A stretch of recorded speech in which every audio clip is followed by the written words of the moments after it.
This is KOOP HD1 HD3 Hornsby, radio for people, not for profit. Welcome to Volumes, the Austin Public Library radio show. Each week, we explore how your library is more than books. The library is knowledge, technology, and inspiration for our community.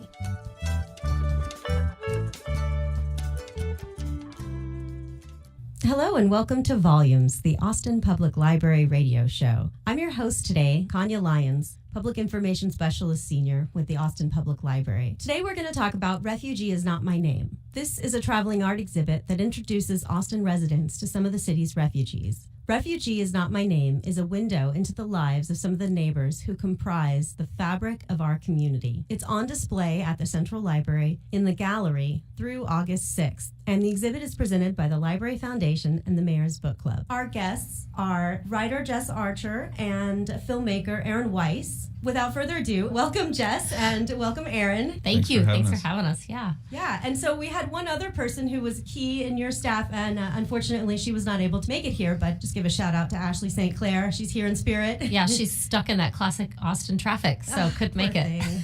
Well, anyway, y'all will cover her stuff for her. So First of all, I guess I would just love to know a little bit more about, the exhibit, sort of also your origin or genesis story. So back in June 2016, Ashley St. Clair and I were sitting together at radio one evening, and we were having a couple beers, and we were talking about the phrase refugee crisis. And it was when Trump and Clinton were campaigning, and that phrase was in the news constantly. And she and I looked at each other and we said, I said, Ash, you're a photographer, I'm a writer. Would it be possible if we could meet refugees to create an art project that sort of built a bridge to them? Because Ash and I were both really struck at that time by a Pew Research study that said Texas places more refugees than any state except for California. So Ashley and I were sitting there thinking, we're liberal, we're open-minded, we're ready to meet refugees. Why don't we know any?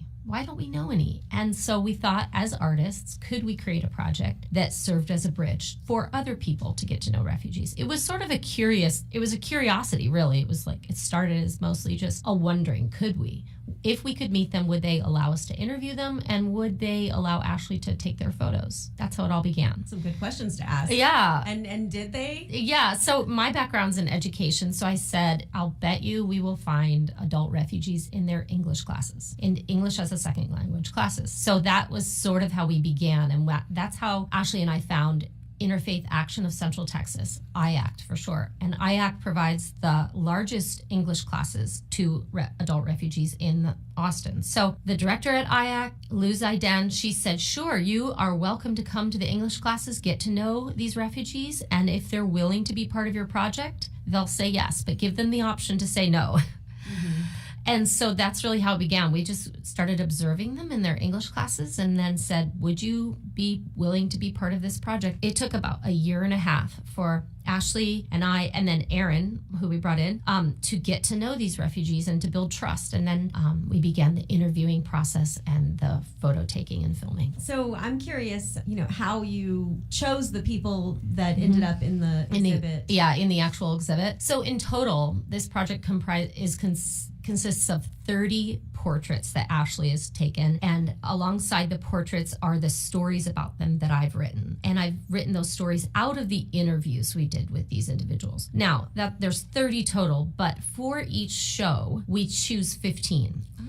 Mm-hmm.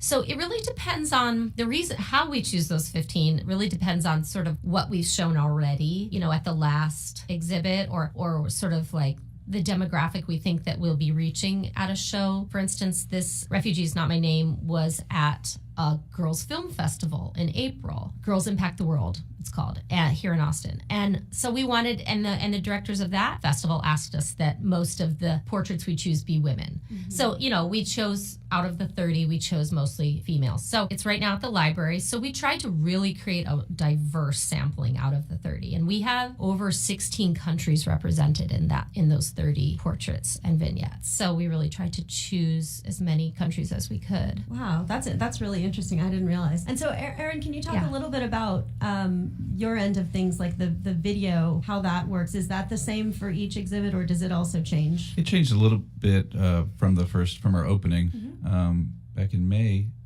but it's a 10-minute loop, and it's a kind of behind the scenes look at the interviews that Jess and Ash were doing, but also telling the stories of these individuals who we interviewed. It's just kind of like the description says, kind of a window into their lives, and they really want to be active in our community. They want to be accepted, and they are just trying to settle in. Mm-hmm. Yeah, it's a really powerful exhibit. I really enjoyed it myself, and I like the question that y'all have up. That's very open ended, and then the paper and pencil for people to we have up on the wall. What do you have in common with your global neighbor? And I just went today to the library to Ashley and I and Aaron. We try to go like once a week just to check on it, make sure everything's in place. And it was so exciting to see that every single note card had been filled answering that question. What do you have in common with your global neighbor? And people were pulling out scrap paper from their purses or bags and writing their answers and then sticking them in the corners where it was amazing. There wasn't even room to hang those papers. So clearly, Ash and Aaron and I are so excited that other people in our city felt like we did, wanted to get to know refugees, wanted to find what we have in common with them. We titled this project, Refugee is Not My Name. And then our byline is, they all share the label, but they each have a name. Mm-hmm. And that is the case with these individuals. They all share the label refugee because they've had to escape their country for various reasons. So they all share that label on their papers, on their passports. But they each have a name, and they have complex personalities like you and me. They have children that they have hopes for, and they have dreams for their new lives. And so the three of us, Ash and Aaron and I, we really wanted to get at that. It's like we wanted to think about how would they want to be introduced. You don't always want to lead with your tragedy. Mm-hmm. And so how did these individuals want to be introduced? And that was what we did in the interviews. We just said, tell us what you're good at. Tell us what you love. Tell us what do you like to do in your free time? When you flew into Austin and you looked out the window, what were you thinking? Things like that. And we got the most fascinating answers. Mm-hmm. I have a question. I guess you said flew over. Are any of the immigrants from Latin America? We do have some Cubans. We have some Cubans. They all flew in. Interesting. Yeah. Yeah, and some of them, a couple came 20 years ago, and then a couple of them came just last year. But they all have a lot in common. It's just that they are us. I mean, they have very unique personalities, and I think you can connect with them because you see some of yourself in each one of them. Mm-hmm. Yeah, and I think just evidenced by the responses to your question, obviously the public, wants to have this dialogue. We all have, I think, that same feeling that you had at the beginning of this project of why don't we know more refugees and why don't we have this dialogue? Yeah, and Austin is an open city. Exactly, and Austin is an open city. We have the slogan, keep Austin weird, and those of us who live here, we all kind of roll our eyes at it. But the beauty of that phrase or that slogan is that we do kind of like to keep things, in this city, we're open-minded, we're open to social causes, we're receptive to new ideas. I would say most Austinites, would say that they're open to thinking that their way isn't the only way. Mm-hmm. And meeting your global neighbor or reading about your global neighbor and seeing a photograph means allowing yourself to see that maybe your way is not the only way. Maybe there was another way to get here. Absolutely. So for listeners that might just be joining us, this is Volumes, the Austin Public Library radio show. And today we're talking about Refugee is Not My Name, which is an exhibit that is currently on display at the Austin Central Library in the gallery. And it's up through August 6th, so there's just a little bit of time left to check it out if people are interested. And so in the studio with us, we have writer Jess Archer and filmmaker Aaron Weiss. Unfortunately, the photographer Ashley St. Clair was unable to be here, but we are talking about her photographs as well. I'm curious to know a little bit about the traveling nature of this exhibit, because it's kind of an ongoing, like a 2-year project, right? Yeah. Tell me about that. It is. Aaron, you want to speak to that? So we had an opening in May at Lewis Carnegie Gallery. The opening was really amazing because a large majority of the people featured in the exhibit showed up in their families, and We actually, we've surprisingly have started a kind of a community around this project. And since then, it was at a girls' film festival at St. Andrew's Episcopal School, and now it's at the Austin Central Library, which has been amazing because so many people either they go there to see the show or they just stumble on it and have an experience just unknowingly. And it will be at East Austin Studio Tour next, and we have some other plans for other public showings soon. Yeah, great. Ashley and her husband designed the exhibit so that you had to kind of walk around these steel frames and you had to kind of engage them. The photographs and the vignettes are not hanging on the walls. They're hanging on steel frames and you have to kind of walk around them. And we wanted it to be like that. We wanted it to be more interactive, that you had to sort of take steps toward this art.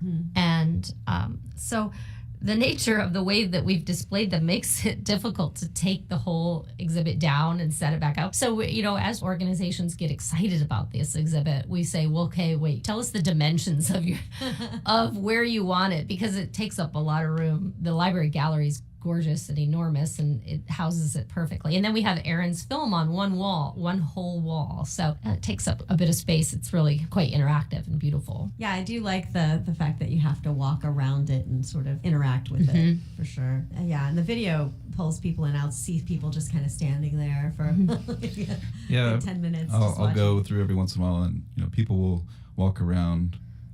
Then they'll start to read more and more of the stories. Then they'll engage with the photographs, and then at the end, it seems like they put on the headphones and watch the film, and it kind of all comes together. It's really interesting, and some of them get emotional. Yeah, it's a moving project. We're going to take a short break, hear about some events that are happening at libraries throughout town, and then we'll be right back to finish our conversation about Refugee is Not My Name. Thanks for listening.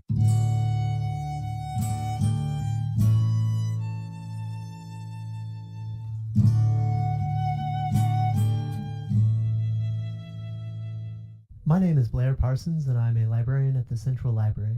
Each week I highlight a few programs for adults that are happening around the Austin Public Library, and our full list of programs may be found on the library's events calendar. The Central Library's Ben Franklin Circle next meets Thursday night, August 2nd at 6:30. Ben Franklin Circles are a national conversation movement committed to encouraging participants to ask two big questions: how can we improve ourselves, and how can we improve our world? This civic dialogue program works towards answering these questions as a group using Ben Franklin's 13 virtues in an exploration of how to live a good life and be a good citizen. Saturday, August 4th, the North Village Branch Library will host the library's escape room, H2 Oh No! Teams of 8 may work together to solve an assortment of puzzles to keep Austin's water from evaporating. The escape room is available from noon to 8 p.m. at the North Village Branch Library, and time slots may be claimed on the library's events calendar. H2 Oh No! Is part of the Adult Summer Reading Program and for folks 18 and up. Hey there, Austin. Teen Program Specialist Michael Harley from the Downtown Central Library here. Hoping to get in some last-minute reading before the end of the summer? The library's got you covered. Teens can explore the newest titles at the latest Teen Book Club, with a focus on diverse authors and hot-button issues including race, gentrification, gun violence, and more. The next Teen Book Club will meet up at the Cepeda branch on Friday, August 3rd, from 10:30 a.m. to 12 p.m. More details for Teen Book Club and additional programs can be found at library.austintexas.gov/events. This is Alana Graves, the youth librarian at the Carver branch. While summer is coming to a close, there are still summer reading events for kids. Calling all Minecraft fanatics, the Austin Public Library offers many Minecraft clubs across Austin where kids ages 7 and up can play their favorite video game with other Minecraft enthusiasts. This video game is perfect for fostering creativity, encourages patience, and teaches engineering concepts through fun and play. Laptops with Minecraft will be provided, or kids can bring their very own mobile devices that has Minecraft downloaded. This week, Minecraft Club will meet at the Housen branch on Wednesday, August 1st at 4:30 p.m. Details at library.austintexas.gov.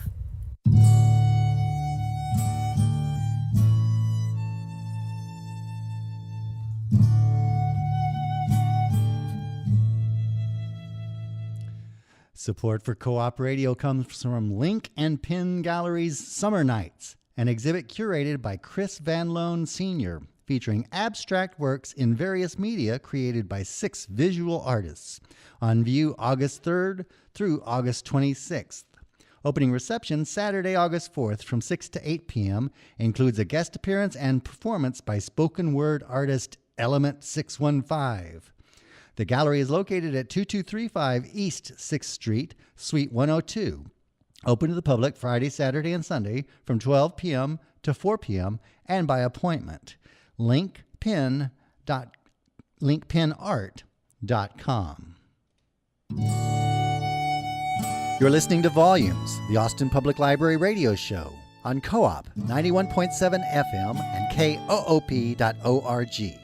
Radio for people, not for profit.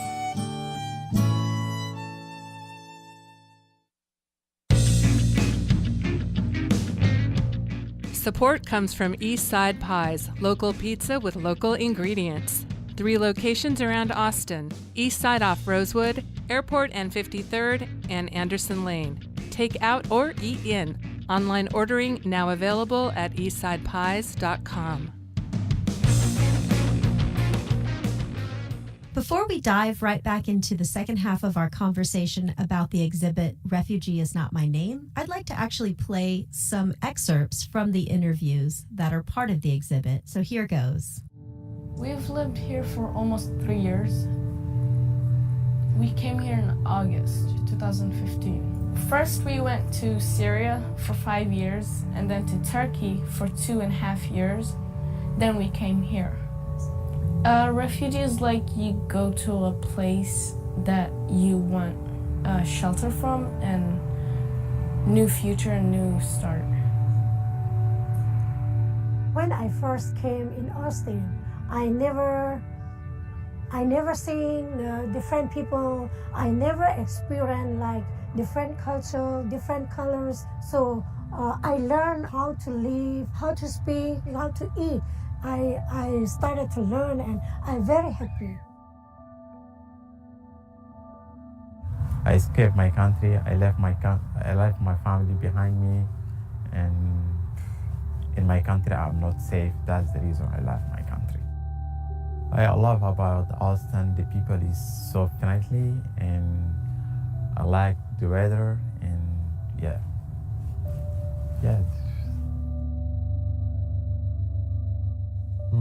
I retired after 2003 when the American troop came to our country. I spent more than 43 years working. 33 of them joined with the Army, with the Air Force. And then after that, I worked with the private company. And now I must take a rest and enjoy the result of your life, to enjoy. I have very nice wife, very nice son. Now we have a grandson and granddaughter. The war was so bad. My dad, his leg got cut because of the war. Like in my home, there is a bomb, and we lost the home. We lost 2 homes now. We talk about we didn't want to stay in Syria. We want to go into another country because we are scared of anything. And in Syria, we didn't have a future. Austin is very beautiful. I like it. And when I come to here, I see like the people is very nice. They are respect what you believe, and I love them, the people. Before we even were forced to leave our home, we were playing basketball at our school, and you would constantly hear shelling and gunfire in the background because, the war wasn't fought too far away from us. And, my mom's screaming, she wants you to come in the house, and she doesn't want you to be outside. And I guess as a child, you can't process that type of, you can't process political information.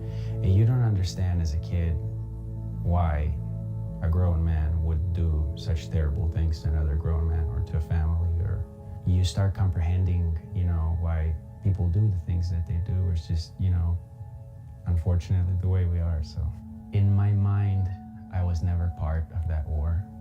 I was always a child, and I didn't want any of it.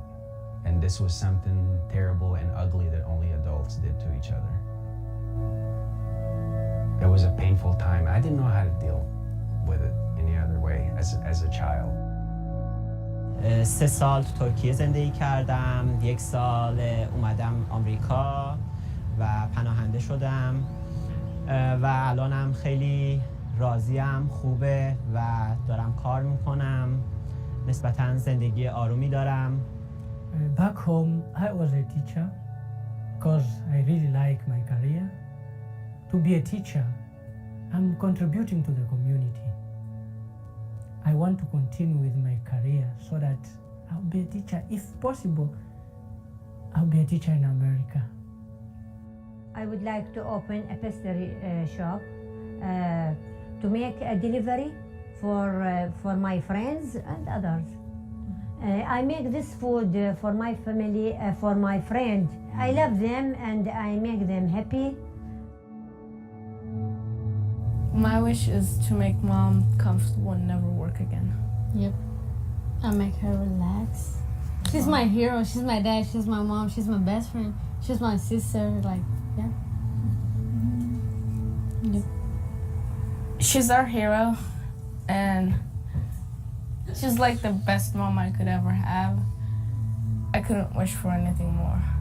And welcome back to the second half of our interview with Jess Archer and Aaron Weiss, who are 2 of the collaborative pieces of the exhibit Refugee is Not My Name that is currently up at the Austin Central Library in the gallery through August 6th, so it's only up for a little bit longer. Let's continue our conversation. Ashley and her husband designed the exhibit so that you had to kind of walk around these steel frames and you had to kind of engage them. The photographs and the vignettes are not hanging on the walls. They're hanging on steel frames and you have to kind of walk around them. And we wanted it to be like that. We wanted it to be more interactive, that you had to sort of take steps toward this art.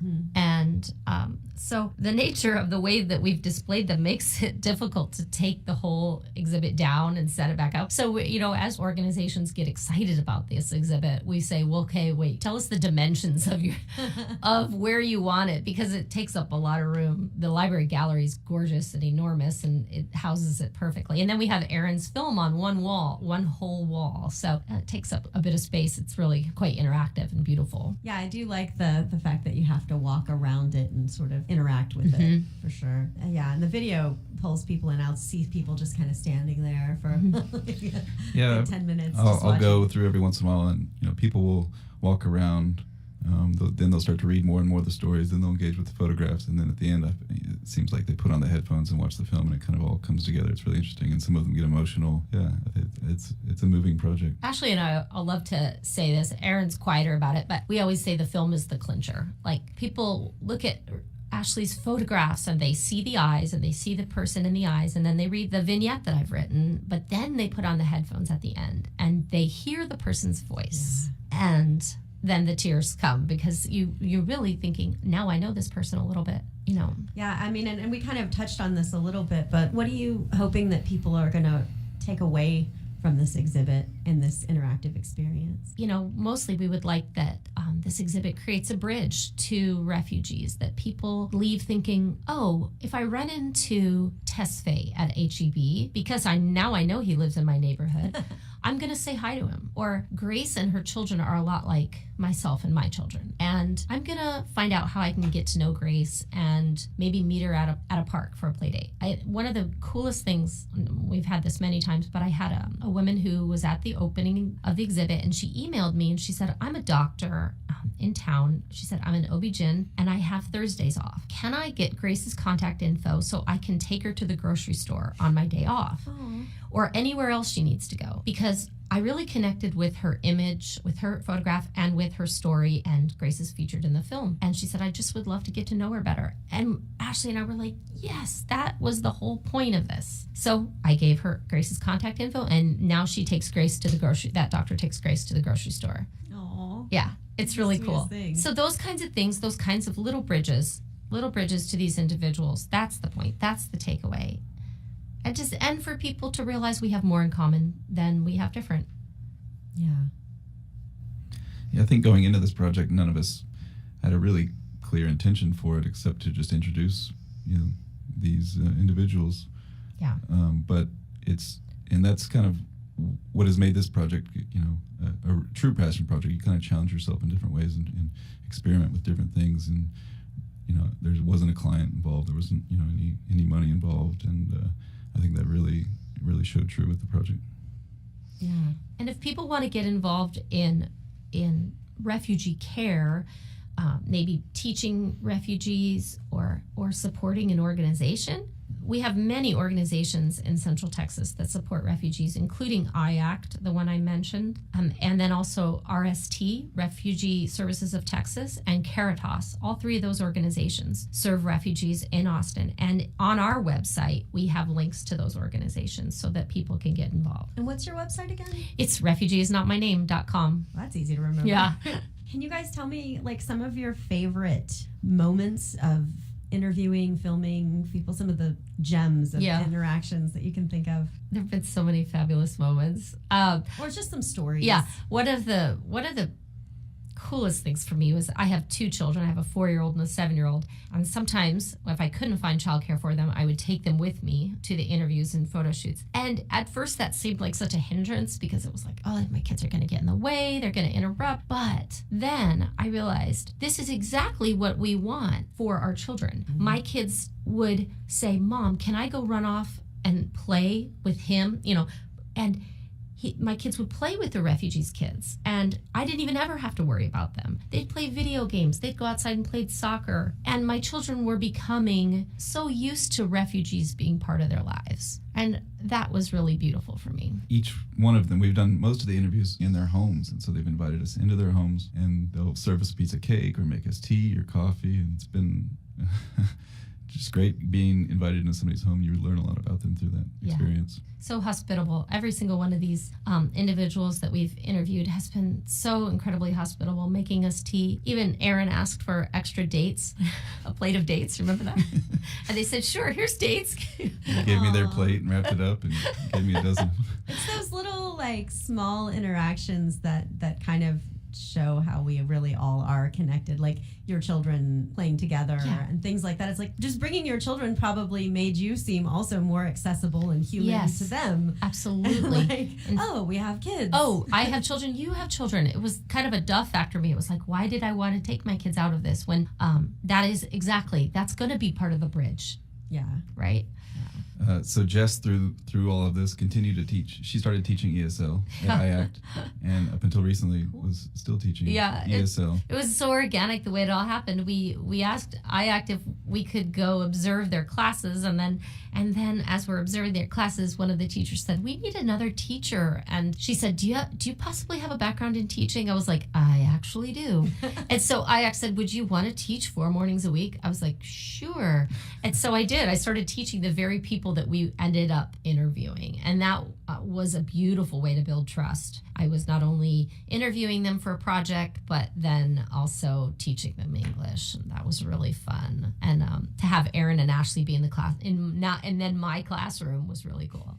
I think that's really special. It really shows like a give and take relationship that you created, in the process of doing this project. Right. And that makes all the difference. Well, I learned so much. Is there anything else that y'all would like to share kind of as we get to the close of this discussion? So Refugee is Not My Name has an Instagram account. It's simply Refugee is Not My Name. And we also have a website, refugeeisnotmyname.com. So people can go there if they want. They can check out the show at the library till August 6th. Cool. And of course, the new Central Library is at 710 West Cesar Chavez. Thanks for having us. Thanks so much for coming in, you guys. This was really an enjoyable conversation. Thanks so much. This was fun.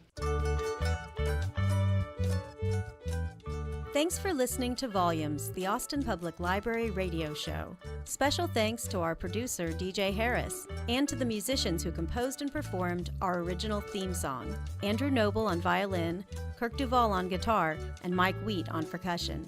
And thanks to you, our listeners.